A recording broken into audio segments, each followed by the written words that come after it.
more thing I want to show you is when you're doing landscaping and you're cutting these and you're in a residential place, and of course you could use a battery chainsaw, or you could use this. This is a really slick tool.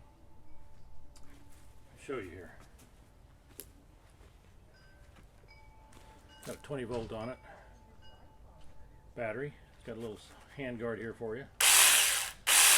Doesn't have an automatic oiler. The oiler is a drip. A little bit of oil which they send with you, or you can reuse, and you can use some light oil, 10 weight oil, or you can use vegetable oil. Works good too. Very common in Europe. And drip a little bit on it. And we'll do that.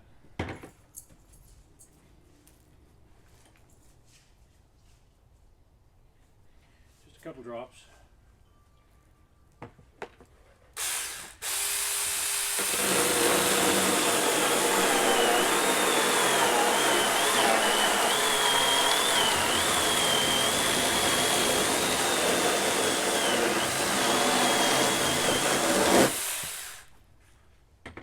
A little slower than the chainsaw, a lot quieter, no emissions.